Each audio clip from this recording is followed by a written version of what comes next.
ഇനിയിപ്പോ എന്താ, പഴയ ബിസിനസ്സിലേക്ക് തന്നെ തിരിച്ചു പോകുന്നോ അതോ? ഒന്നും തീരുമാനിച്ചിട്ടില്ല സാർ. 5 കൊല്ലം എന്ന് പറയുമ്പോൾ കാര്യങ്ങളൊക്കെ മാറിക്കാണുകയില്ലേ.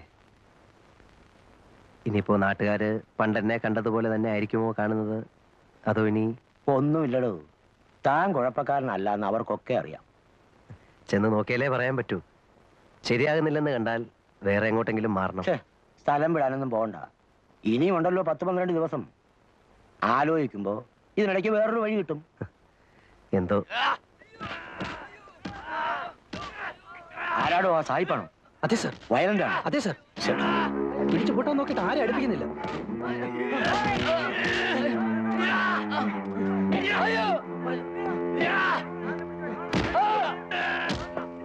ഒതുക്കണം, നോക്കി നിൽക്കാതെ.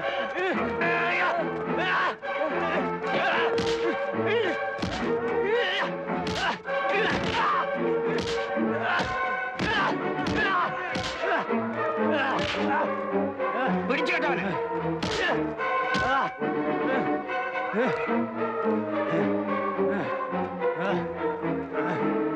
ഒറ്റമുറി കൊണ്ട് വയ്ക്കേ. ഇയാളെ ഹോസ്പിറ്റലിൽ കൊണ്ടുപോ.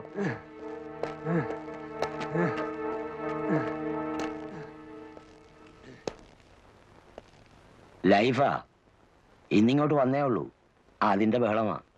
ആരായാലും സ്വല്പം ബഹളം വെച്ചു പോകും സാർ. ഇനി 14 കൊല്ലം ഇതിനകത്ത് നിന്ന് ഓർക്കുമ്പോ. സായിപ്പ് എന്ത് കുസൃതിയാ കാണിച്ചത്? മറ്റത് തന്നെ, ഡ്രഗ്. കണ്ടപ്പോ തോന്നി. 3 കോടി രൂപയുടെ സാധനമാ അവന്റെ കയ്യിൽ. കൊച്ചിയില് ബോൾഗാട്ടിക്കടുത്ത് നിന്ന് പൊക്കുമ്പം എന്റെ അമ്മോ. ഹെറായിനും കറുപ്പും മറ്റ് സകല വേണ്ടാദിനങ്ങളും ഉണ്ടായിരുന്നു. പിടിച്ചു കഴിഞ്ഞപ്പോ പിന്നെ കള്ള പാസ്പോർട്ട്, ചീറ്റിങ്, ആ വകുപ്പിൽപ്പെട്ട സകല കേസും. കിടക്ക് 14 കൊല്ലം. എന്താ ഇഷ്ടായി കാട്ടിക്കൂട്ടണേ? കണ്ണി കണ്ടൊക്കെ അടിച്ചിട്ടേ ഇരുന്ന് തൂങ്ങിയാണ്ടല്ലോ ചോറിൽ കല്ല് കാണും. ഞാൻ പറഞ്ഞു കൊടുക്കും സായിപ്പ അരിച്ചെന്ന്.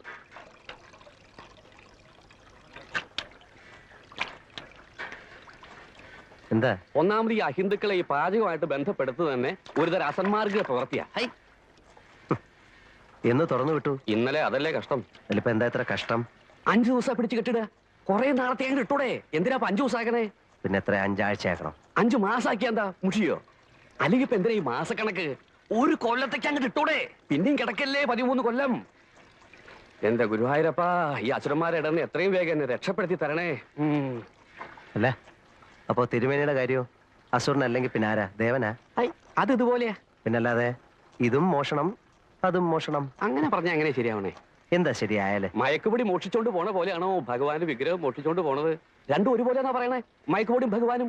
എന്റെ കൃഷ്ണ, കള്ളന്റെ കസ്റ്റഡിയിൽ ഇരിക്കുമ്പോ രണ്ടും ഒരുപോലെ അല്ലേ? അത് താൻ പറഞ്ഞ് ശരിയാന്ന് ഞാൻ തോന്നണേ. Hello. What are you saying? ഏയ് നത്തിങ്. പറഞ്ഞു കൊടുക്കട്ടാ. എന്നിട്ട് വേണം ഇനി അയാൾക്ക് എന്നോടൊരു ശത്രുതയാവാൻ. വേണ്ട ഇവിടെ ഇപ്പൊ തന്റെ ഒരു പരിഭാഷ. What is he? തിരുമേനി. He steals gods. What? Deities, idols of temples. Oh yeah, I know. Great man, great man. വേണ്ടാത്ത കാര്യങ്ങളൊക്കെ വല്ല വിദേശികൾക്ക് പറഞ്ഞു കൊടുത്തോളൂ. എന്നിട്ട് വേണം ഇവിടെ ഉള്ളവരുടെ കഞ്ഞിയിൽ പാറ്റ വീഴ്ത്താൻ.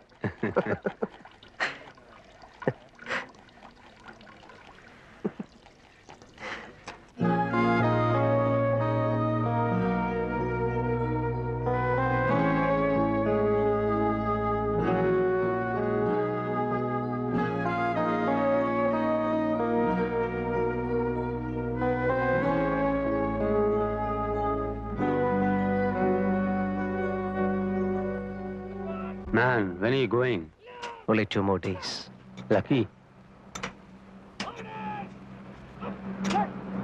I am sad that you are going. Because you are my only friend here. I am sad.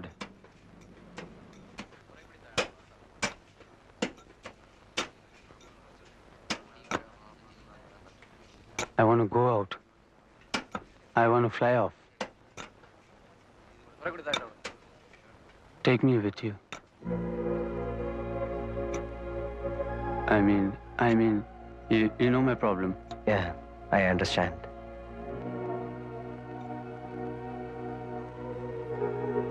See, Fabian, I can save you.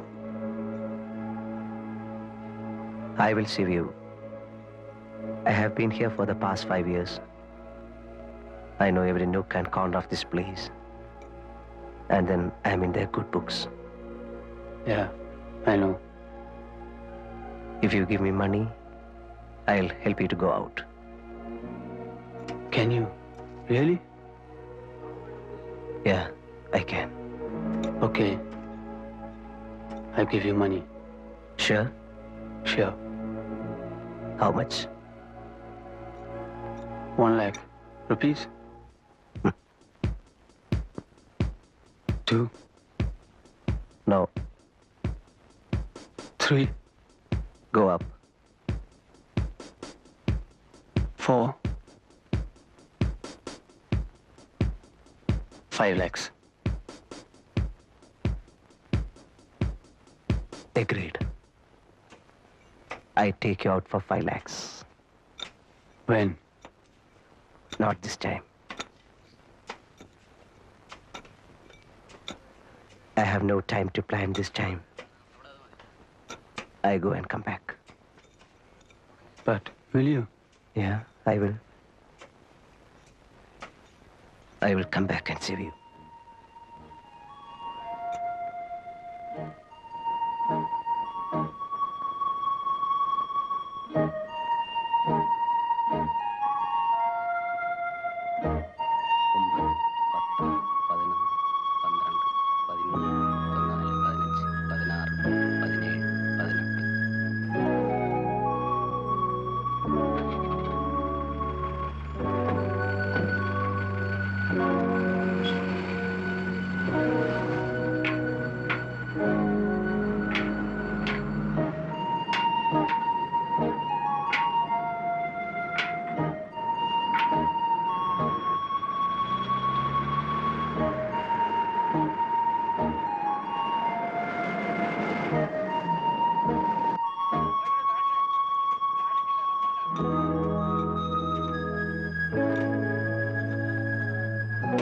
വെട്ടണടാ, നല്ല ഉശിരായിട്ട് വെട്ടണ്.